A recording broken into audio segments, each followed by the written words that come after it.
Hi everyone, Materim here again with another narrative battle report. This one's very interesting because this has the Dwarves of Clan Odhein facing off against the Dwarves of Clan Hammerfell in a 2250 point battle line scenario. So let's go ahead and get into the narrative and you guys can find out how this battle came to be. King Ogrim Grudgehammer marched his force into the small valley camp of the Hammerfell clan. His forces had pushed through the lands of the Snowmane to reach this point, but the travel was much more difficult than he had reckoned, and he lacked the major victory against the Chaos Men that he wanted to rally the spirit of his Hammerfell cousins. As his throng walked through the camp, he marveled at how low his cousins had fallen. Nowhere did he see a single beard longer than a handspan. He smiled at the people as he passed to reassure them that their elders had arrived to set things right. It never occurred to him to question why he did not receive a single smile or hail in return. The king approached the center of the camp, where his royal cousin, Prince Dorian Oathkeeper, awaited him. "Greetings, royal cousin," he said, and embraced the prince. The prince returned the embrace, but it was cold and without welcome. "Welcome, cousin." King Ogrim pulled back and brushed off the lack of manners as another side effect of the lack of elder leadership within the clan. "The Odheim have come to aid you in regaining your home." Prince Doran frowned. "I know why you have come, King Grudgehammer, and moreover I have heard of the events of your march." Ogrim nodded proudly. "Then you know how we have dealt with your enemies." The prince's frown deepened. "I am more concerned with how you have dealt with our friends." Ogrim's brow furrowed at the insult in the prince's tone. "Speak plainly, Doran." "Very well. We have heard how you have betrayed the oath our forefathers swore to support the men of Sigmar, and sacked one of their cities. Were this not dishonorable enough, you then enslaved their men and led them to the slaughter against the Snowmane. "Beware how you speak to your elders, beardling prince," King Ogrim said, nearly quivering with rage. "I speak to you how Dawi should, with nothing but truth, King Ogrim. If you find my words upsetting, the problem lies in your actions, not my beard." The king spat. "Bah! We have come here to save you younglings from this mess you've gotten yourselves in, and you respond with insults? You have been too long without Longbeards to show you the proper ways, Doran."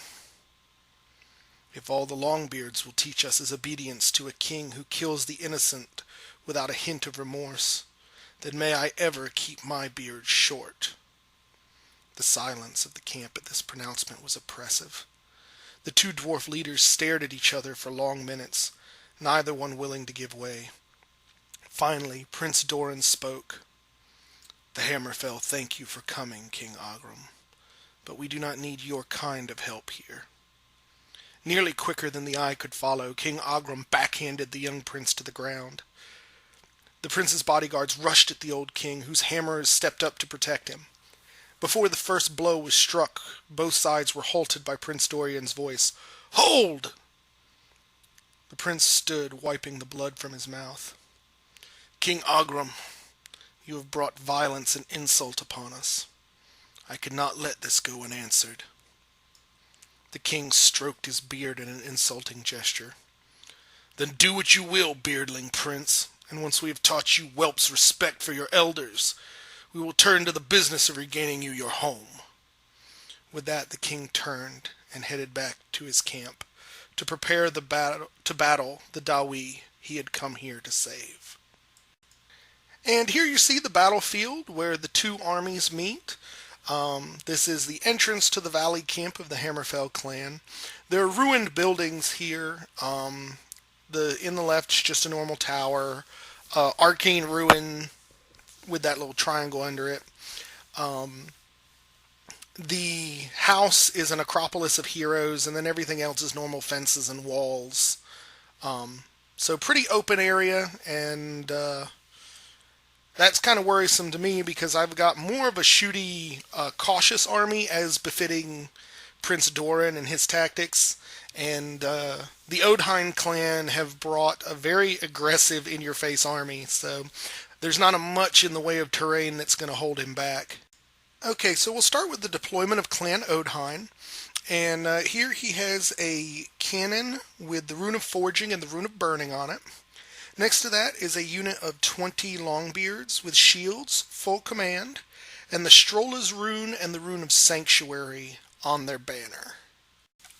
Next to that is a unit of 20 Hammerers with full command, shields, and the Master Rune of Groth One Eye.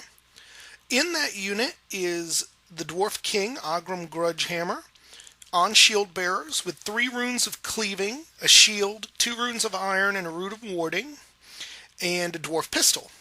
Also in that is his Thane Oda, who is his BSB.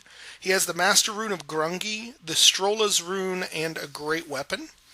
Next to that is another unit of 20 Longbeards with great weapons, full command, and the Strolla's Rune. And then next to that is a organ gun with the Rune of Forging and the Rune of Accuracy on it.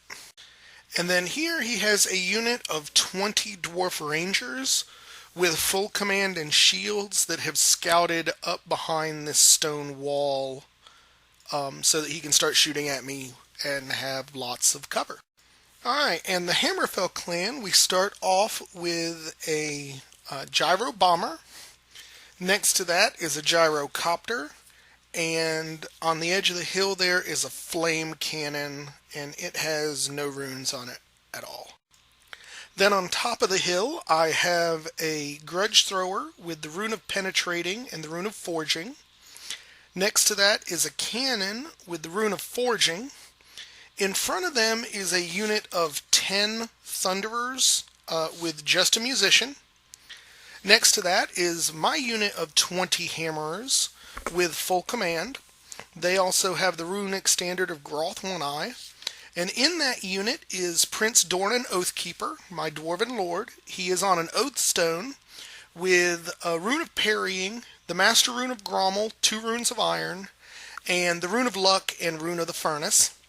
And the BSB Thane Barad Goldfist, who is bearing a Master Rune of Grungi on his runic standard.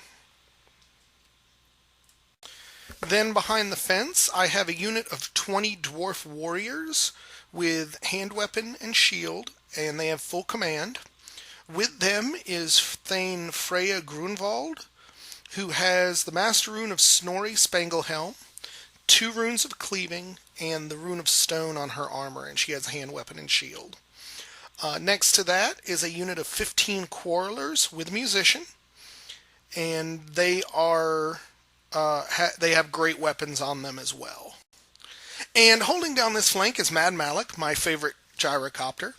And we actually picked for this scenario the levels of hatred we had. He gave me the hatred of my entire army for his due to the crimes that the Odhein had committed at Loningsbrook, and he took hatred of his characters for mine for the insult that Prince Doran gave to King Ogrim, as he pretty much said that his Longbeards and Hammerers were too old to get into what amounted to a petty family spat. And just to let you guys know, we play with closed lists here. So when he moved up his entire army with the vanguard he had from the Strolla's Rune, I got real nervous. I found it was really funny that without even any further planning on this, both our armies very much reflected the nature of our Dwarf Lords. King Ogrim has proven himself to be very hot-headed, very aggressive, and he made a very hard aggressive list. And Prince Doran has been more calm, more reactive, and more patient, and I made much more of a shooty, focused list. And so I just thought that was a really interesting thing without any planning on our parts, that we both came out with very appropriate lists for the fluff that we were playing. But even with the vanguard and the aggressiveness, Clan Hammerfell won the first turn. So I went first. I wanted to go ahead and get my gyrocopters up to start breaking up this big impenetrable line he had on it. So I moved the gyrocopter here to act as a redirector and hopefully to French fry some dwarves. And then I marched the gyro bomber around back, and he tried to drop a bomb, and it just went way off in the backfield and didn't really accomplish it. And then I moved my gyrocopter up here behind the house so that I could sneak around it on next turn and start frying some rangers that are hiding behind that wall. And because I was frankly intimidated by his entire army moving up 12 inches before the game started, I had my hammer unit back up, as did my warriors. Now, the one thing you'll notice too is my opponent has his hammers in a 5x5 brick. I don't really see the need for that, so I've spread mine out here into a 7x3 with one left over so that I'll have more facing. So we go into shooting, and my gyrocopter breathes fire, gets that whole unit, and inflicts a single casualty. However, the flame cannon does much better, and I end up getting just a perfect shot on those hammers and peeled off 5 more from the back. And I ended up getting a glancing blow with the grudge thrower, I believe it was, and took off 2 of the longbeards in this unit. So you see the total casualties there. My cannon tried to hit his cannon and fell 2 inches short because I can't roll cannon shots for the world, apparently. So we go into Clan Odhein's first turn, and he starts by declaring a charge with his longbeards against my gyrocopter, who chose to flee.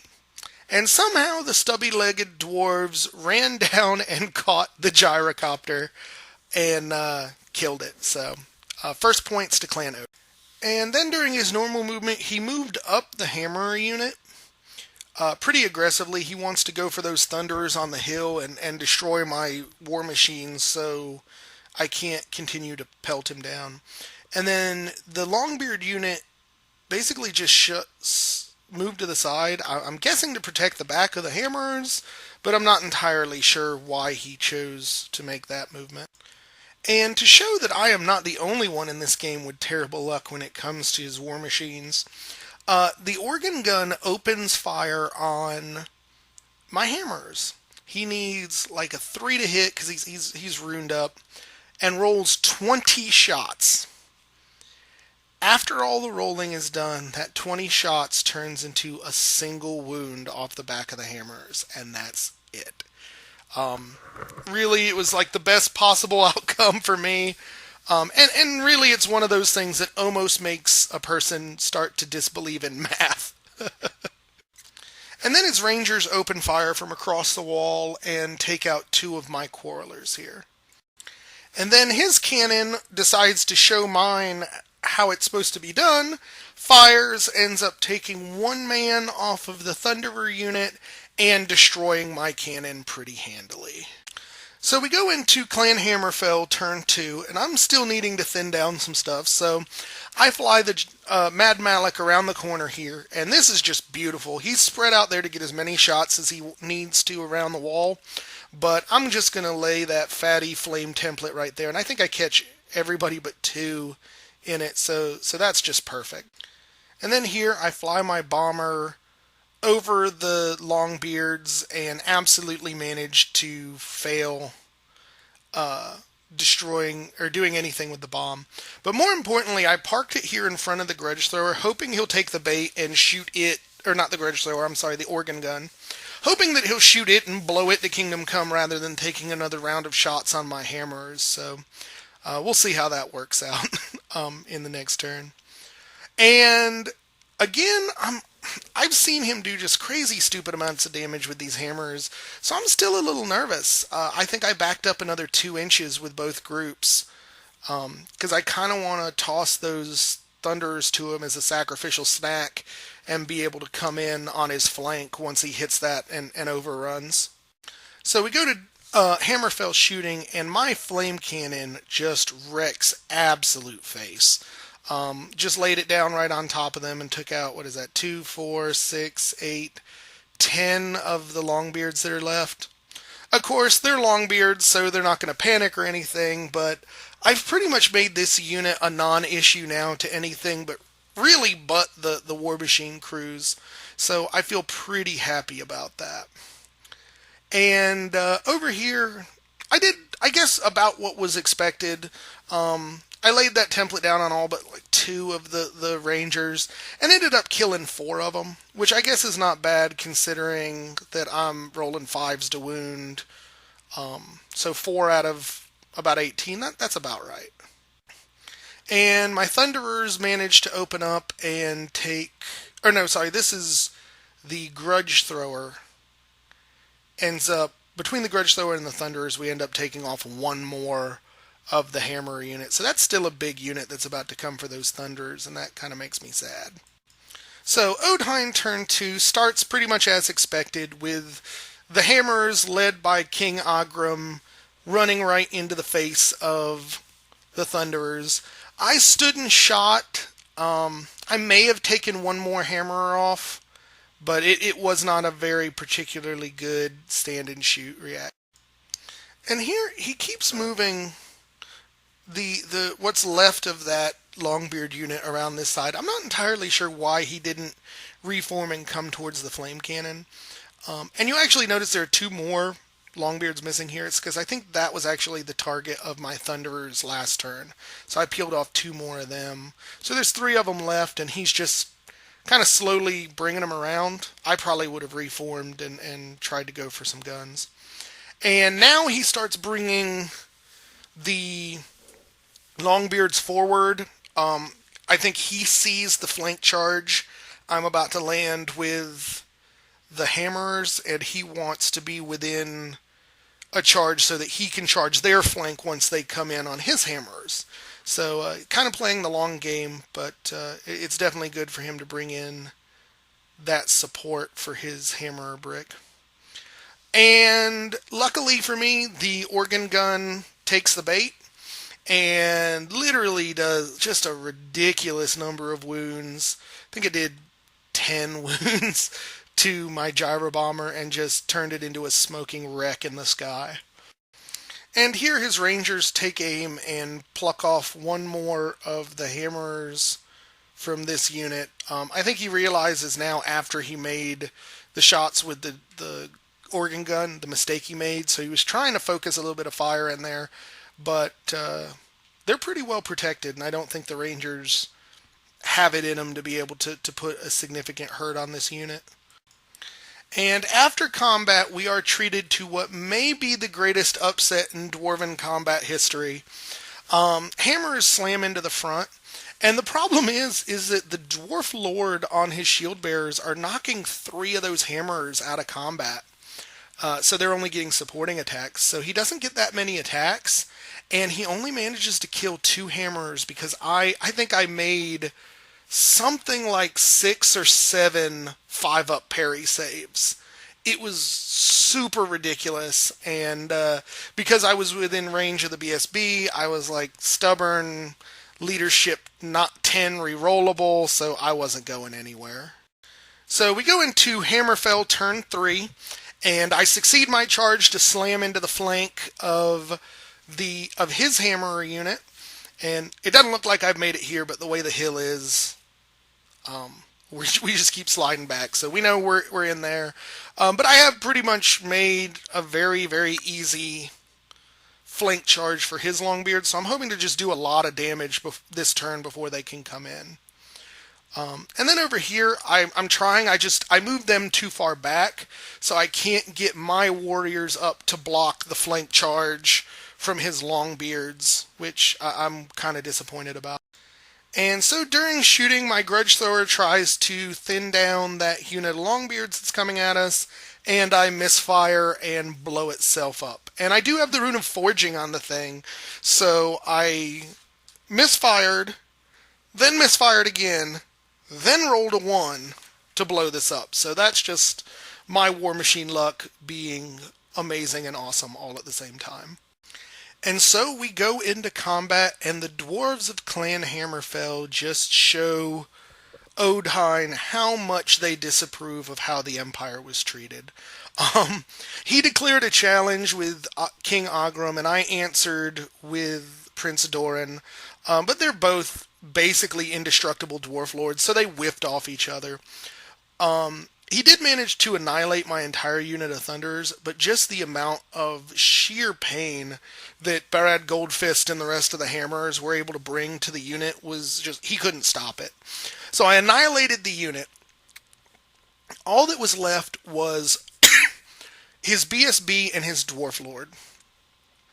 And he tells me that his Stubborn rune is on the unit. So now that they're dead, he doesn't have that anymore. So he needs double ones rerollable to escape, or to stay with his Dwarf Lord, and fails it.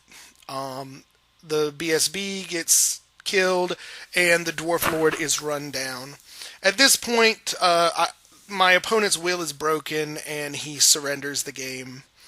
And this is what the board looks like. And I can kind of see why he surrendered. He's got a couple of war machines left, one mostly full unit of Longbeards, and the scouts that are slowly getting chewed up by the gyrocopter. I've still got pretty much my whole army. Oh, and he does have one dude that didn't get killed from the first Longbeard. Like, the champion is still alive from the flame cannon. So, pretty decisive victory here. Ogrim laid upon the ground, his body coated in blood that was not his own. His runic armor had spared him, but it offered no such protection to his hammerer guard. They had been crushed, struck down more swiftly than he would have thought possible. "Oda," the king called out. He searched the bodies for those around him, finally seeing the Thane's body buried under the Odhein banner. Oda was injured but alive, and able to stand, if only barely. Ogrim was relieved. Oda was his closest advisor, the one dwarf with a beard near his length. "My king, we need to fall back. We need to regroup with your full hammer guard." Had these not been dwarves that they were fighting, he would have gladly returned with his full force to leave none alive, but these were his royal cousins. King Ogrim shook his head.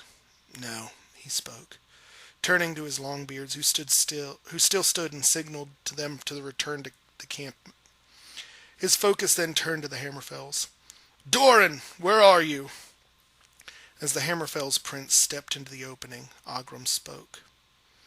"Cousin, you bested my personal guard, and so have proven your right.